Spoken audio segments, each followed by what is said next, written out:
Alors, aujourd'hui, on a une pile de documents vraiment éclectiques devant nous pour notre exploration approfondie. Ouais, c'est le moins qu'on puisse dire, on part dans tous les sens. C'est ça, on a des textes très pointus sur la biologie du printemps, on a une super étude de vocabulaire anglais tirée de Daily Step, et même des transcriptions de conversations hyper spontanées sur le mois de mars. C'est un sacré mélange. Grave. Et notre mission, c'est pas juste de faire la liste de ce qui se passe au printemps. Le but, c'est vraiment de décoder comment la nature, la météo et même notre langage humain réagissent à cette période de transition qui est, on va le voir, d'une intensité folle. Une période qui s'étend en gros du 20 mars au 21 juin dans l'hémisphère nord pour situer. Voilà. Et honnêtement, de toutes les saisons, le printemps me semble être de loin la plus chaotique. Surtout le mois de mars. C'est n'importe quoi. En fait, scientifiquement parlant, c'est tout à fait logique. Faut voir le printemps comme une gigantesque libération d'énergie. C'est pour ça que c'est si instable et franchement super imprévisible. On relâche la pression de l'hiver d'un seul coup. Et pour comprendre cette explosion, faut s'intéresser à la porte d'entrée du printemps, c'est-à-dire le mois de mars, et sa météo complètement bipolaire. Totalement bipolaire, ouais. Dans les sources sur le vocabulaire anglais, il y a un mot qui revient tout le temps, c'est le mot unpredictable, donc imprévisible.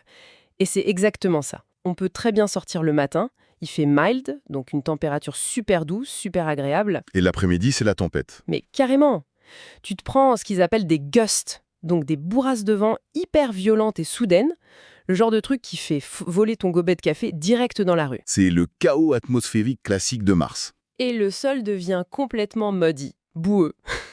C'est vraiment l'ennemi juré des baskets blanches ce mois-ci. Mais au milieu de toute cette grisaille et de cette boue, on a ces espèces de bright spells. Les fameuses courtes éclaircies. Ouais, ces moments où le soleil perce les nuages d'un coup. Et il y a une expression idiomatique en anglais qui résume ça à la perfection, c'est March comes in like a lion and goes out like a lamb. Mars entre comme un lion et sort comme un agneau. Exactement. Au début du mois, c'est féroce, c'est majestueux, c'est dangereux comme un lion. Et à la fin, c'est censé être doux et calme comme un petit agneau. Même si, en vrai, parfois, il sort comme un lion juste un peu plus petit, on va pas se mentir. Ouais, des fois, l'agneau se fait attendre. Moi, en lisant ces documents, ça m'a fait penser à un truc. Mars, c'est un peu comme cet ami qui t'envoie un texto pour te dire « Je suis là dans 5 minutes », mais qui en fait se pointe 2 heures plus tard. Il te fait croire que le printemps est là, que c'est bon, on y est, et boum, il te balance une tempête de neige le lendemain. L'analogie est très bonne. Mais ce qu'il faut comprendre, c'est que ce chaos, cette fausse promesse constante, c'est un but bien précis. Ah bon? C'est pas juste pour nous énerver? Et non. Ce mélange de pluie froide, de vents violents et de brèves périodes d'ensoleillement très chaud, les fameux bright spells dont tu parlais, c'est exactement la recette physique et thermodynamique dont la Terre a besoin pour dégeler. Comment ça? La Terre a été compactée et gelée tout l'hiver. L'eau à l'intérieur s'est dilatée en gelant. Les variations brutales de Mars, ça fait fondre, puis regeler, puis refondre l'eau dans le sol. Ça agit comme un marteau-piqueur microscopique qui fracture la croûte terrestre. Oh, je vois. C'est pour ça qu'on a toute cette boue, le côté muddy. Exactement. Sans ça, la Terre resterait un bloc dur comme du béton, et rien ne pourrait pousser. Donc, ce chaos météorologique, c'est en fait le coup d'envoi d'une ingénierie biologique absolument fascinante pour la faune et la flore. Et justement, parlons de la faune, parce que la façon dont les animaux réagissent à ce climat chaotique, c'est dingue. Les sources nous expliquent que l'hibernation, par exemple, c'est pas du tout ce qu'on imagine. Non, c'est pas juste un long dodo réparateur. Mais grave pas! C'est un état de conservation d'énergie extrême. Il y a un exemple qui m'a scotché dans les documents, c'est les chauves-souris. Ah oui, le rythme cardiaque. Mais c'est fou! Elles ralentissent leur rythme cardiaque et ça passe de 400 battements par minute à, tu sais combien? Seulement 11, il me semble. 11 battements par minute. Je suis fascinée. Médicalement, c'est un truc de malade. C'est une suspension vitale. Elles économisent chaque microgoutte d'énergie parce qu'il n'y a rien à manger dehors. Et au premier jour, un peu chaud, boum, tout le monde sort de cet état. Les hérissons, les couleuvres à collier, les lézards, les vipères, même les grenouilles et les crapauds se réveillent. Et c'est le début de la frénésie de reproduction. On voit apparaître le fret de grenouille, cette espèce de masse gélatineuse dans les étangs. Et puis, on a les naissances dans les champs, les veaux, les agneaux. Il y a les écureuils qui deviennent complètement hyperactifs et qui courent partout.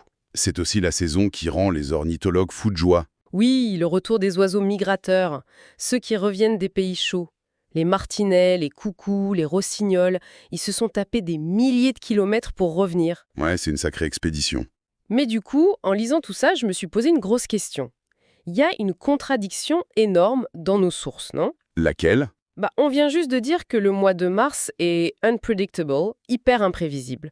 Qu'une journée ultra douce avec un bright spell peut être suivie par une tempête glaciale ou de la neige. Oui, tout à fait. Alors, si je suis un hérisson ou une chauve-souris avec mon cœur à 11 battements, c'est pas un pari incroyablement suicidaire de me réveiller, de relancer tout mon métabolisme à 400 battements juste parce qu'il a fait beau cet après-midi-là.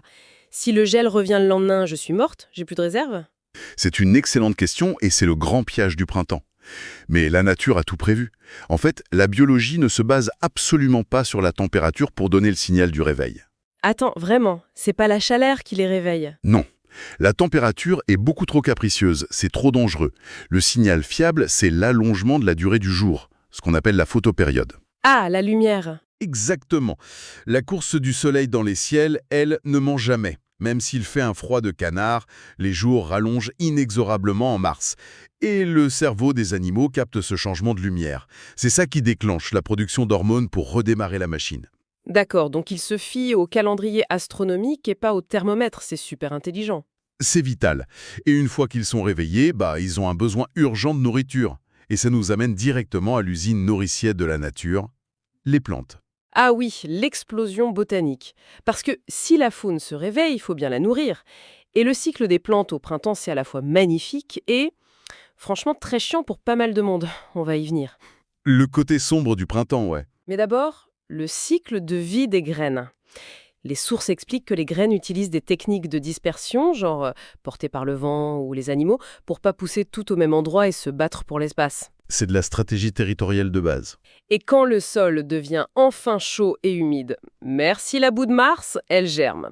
Les racines descendent, la tige monte et la plante commence la photosynthèse avec ses premières feuilles pour fabriquer sa propre nourriture. Et linguistiquement, c'est très intéressant de voir comment on a découpé cette évolution. Oui, le vocabulaire anglais pour décrire l'éclosion est d'une précision incroyable. Il y a vraiment des nuances cruciales. Par exemple, le mot sprout. Le tout premier stade. C'est ça. C'est la petite pousse verte, toute fine qui perce la terre comme un doigt qui sort du sol. C'est l'effort initial. Ensuite, on passe au mot bloom. Qui a une échelle un peu plus large. Voilà. Bloom, c'est vraiment l'ouverture des petites fleurs, généralement celles qui sont proches du sol ou sur des buissons. C'est la fleur qui se déploie. Et puis, t'as l'apothéose, le mot blossom. Ah, magnifique mot. C'est un terme spécifiquement utilisé pour parler de la floraison massive des arbres fruitiers, les cerisiers, les pommiers. C'est pas juste une fleur, c'est l'arbre entier qui explose de couleurs. C'est visuellement dingue. Mais, parce qu'il y a un mais. Mais voilà, on y vient, le fameux côté sombre de cette usine botanique. Parce que pour créer des graines pour l'année d'après, toutes ces fleurs doivent libérer du pollen. La poudre jaune flottante. Cette saleté de poudre jaune, ouais. Et le truc absurde, c'est que cette poudre est complètement inoffensive, mais le corps humain, chez beaucoup de gens, réagit à ce pollen comme si c'était une arme biologique mortelle. C'est une erreur de codage du système immunitaire. C'est ça qui crée le hay fever, le rhume des foins. D'ailleurs, les documents du cours d'anglais donnent une petite astuce sociale très drôle. Ils disent qu'en mars, si tu croises quelqu'un qui a les yeux rouges, explosés et qui éternue toutes les 10 secondes... Faut surtout pas lui demander s'il a attrapé froid. Surtout pas, hein. Demande-lui direct si c'est le rhume des foins. Ça lui évitera de devoir expliquer que non, il n'est pas contagieux, c'est juste un arbre qui est en train de se reproduire à 2 km de là. C'est la politesse saisonnière de base, hein. Et du coup, ça m'a inspiré une autre analogie. Pour moi, le printemps botanique, c'est comme un immense festival de musique visuelle. C'est beau, il y a des couleurs partout, c'est la fête. Mais le pollen, c'est ce terrible larcène auditif. Tu sais, ce retour de son strident dans les micros qui gâche complètement l'expérience pour des millions de personnes dans le public. J'aime beaucoup cette image du festival. Et pour filer ta métaphore, ce larcène, aussi désagréable soit-il pour nous, c'est en fait le signal qu'attendent les rodistes du festival pour bosser. Les rodis, tu parles des insectes, hein? Exactement. Les abeilles, les papillons. C'est complètement ironique quand on y pense. Nous, ça nous rend malades, mais eux sont attirés par cette musique florale. Et en s'y frottant, ils transportent ce pollen sur eux. C'est eux qui assurent la survie de tout l'écosystème.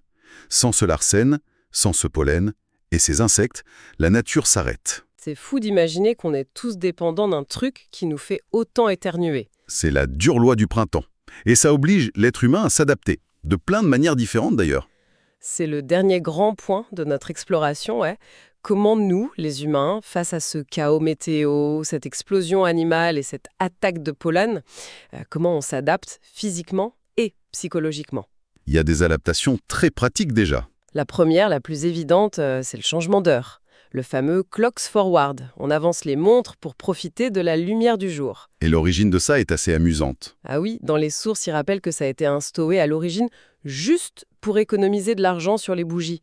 C'est ultra pragmatique. On voulait juste pas dépenser une fortune en cire. Et puis nos calendriers eux-mêmes s'adaptent à l'astronomie de la saison.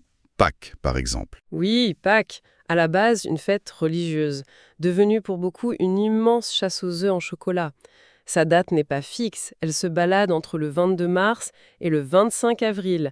Tout ça pour s'aligner sur les cycles de la Lune et de l'équinoxe. On est vraiment calé sur le cosmos. Et puis, faut bien parler de l'outil de survie absolu pour sortir de chez soi en mars. Le windbreaker, le coupe-vent. Franchement, la meilleure invention humaine face aux rafales de vent. Léger, tu peux le plier en boule dans ton sac, mais ça te sauve la vie quand un gust tombe dessus. C'est notre bouclier contre l'imprévisibilité de l'air. Mais au-delà de l'aspect pratique, les documents montrent qu'il y a une vraie adaptation psychologique au printemps. Une espèce de réinitialisation domestique et mentale. Ah oui, le besoin d'air frais. Le concept d'air out, aérer, ouvrir toutes les fenêtres en grand, même s'il fait encore un peu frais dehors. C'est presque instinctif, on veut chasser cet air lourd, confiné et vicié de l'hiver qui a stagné dans nos maisons. C'est psychologiquement libérateur. Ça donne l'impression que de meilleures choses sont on the horizon, à l'horizon. L'avenir s'éclaircit en même temps que la météo. Et ça nous aide à snap out of notre torpeur. J'adore cette expression, snap out of it. Sortir brusquement d'un état, comme quand on claque des doigts pour réveiller quelqu'un. On sort de la déprime hivernale d'un coup. C'est un réveil cognitif. Et tu sais, en lisant toutes ces définitions de vocabulaire, j'ai eu une espèce de révélation linguistique. En regardant le mot anglais pour le printemps, le mot spring, Oui, qui est un mot très riche en signification. justement, regardons ça. Spring, ça veut dire la saison du printemps, mais c'est aussi le mot pour une source d'eau naturelle qui sort de terre, c'est aussi un ressort métallique, le truc qui s'écrase et qui reprend sa forme brutalement, et c'est un verbe qui veut dire bondir. Spring into action pour dire passer à l'action d'un coup, ou avoir a spring in your step, une démarche hyper dynamique avec de l'élan. Et ta théorie là-dessus, c'est quoi? Ma théorie, ma synthèse en lisant tout ça, c'est que tous ces mots ne désignent pas des choses différentes. Au fond, spring, c'est un seul et unique concept en physique, c'est l'idée de l'énergie potentielle. C'est-à-dire? Mais l'hiver, ça agit comme une main qui écrase un ressort. La pression s'accumule sous la terre, dans les graines, dans les animaux qui dorment. Et soudain, en mars, on lâche la main. Le ressort saute, l'eau jaillit, les animaux bondissent de leur terrier, les fleurs explosent. Le mot spring, c'est juste la traduction linguistique d'une énergie retenue qui est violemment relâchée. Mais je suis 100% d'accord avec cette observation. C'est brillant, c'est la synthèse parfaite du printemps. Ce n'est qu'une question de tension qui cède enfin. Le langage a littéralement encodé la physique de la nature. C'est fascinant quand on prend un peu de recul pour regarder tout ça. On a commencé par l'imprévisibilité de la météo, ce fameux lion de Mars qui fracture la Terre. Ensuite, on a vu ce miracle absolu du cœur des chauves-souris qui passe de 11 à 400 battements grâce à la lumière du jour. On est passé par le drame microscopique du rhume des foins et des nuages de pollen. Pour finir par l'intelligence de notre vocabulaire, de blossom à spring, qui décrit cette tension énergétique. Je trouve que pour ceux qui nous écoutent, ça donne vraiment une toute nouvelle façon d'observer le monde qui est en train de s'éveiller dehors. Absolument. Mais tu sais, avant qu'on termine, il y a une dernière réflexion que tout ça m'inspire et qui est pour le coup un peu plus inquiétante. Ah, je t'écoute. On vient de voir à quel point tout est interconnecté. Nos expressions séculaires comme le lion et l'agneau, le métabolisme de millions d'animaux réglés sur le soleil, les graines qui attendent le dégel. Tout ça s'est synchronisé sur des milliers d'années grâce à des cycles climatiques très stables. Oui, l'hiver est froid, le printemps réchauffe, la base. Sauf que voilà, Que va-t-il se passer si les changements climatiques modernes continuent de brouiller ces saisons? Si les hivers ne sont plus assez froids pour comprimer le fameux ressort dont tu parlais, si on a des faux printemps en février qui réveillent les hérissons, suivis d'un gel mortel en avril. Oula, oui, c'est tout le système qui s'effondre. Et au-delà de l'écologie, linguistiquement parlant, si mars devient juste un mois tiède et humide parmi d'autres, est-ce que le vocabulaire même du printemps ne va pas perdre tout son sens pour les générations futures? Est-ce qu'ils comprendront encore pourquoi on disait qu'il entre comme un lion? C'est une pensée hyper provocatrice. C'est vrai, est-ce qu'on devrait inventer de nouveaux mots pour décrire une réalité naturelle qui n'a plus rien à voir avec des bonds d'énergie ou des éclosions massives? C'est vertigineux d'y penser. C'est la grande question. La nature s'adaptera peut-être, mais nos mots risquent de devenir des fossiles. Eh bien, ça fait beaucoup de choses à méditer. On va clore cette exploration approfondie là-dessus. Un grand merci d'avoir décortiqué cette mécanique du chaos avec moi. Avec grand plaisir. Et pour ceux qui nous écoutent, on vous invite vraiment à garder l'œil grand ouvert sur tous ces signes du printemps dans les jours qui viennent, que ce soit en admirant un magnifique cerisier en fleurs, en essayant de pas ruiner vos chaussures dans la boue, ou même juste en lâchant un énorme éternuement soudain. Vous saurez pourquoi ça arrive. À la prochaine, hein, et gardez votre coupement sous la main, on sait jamais.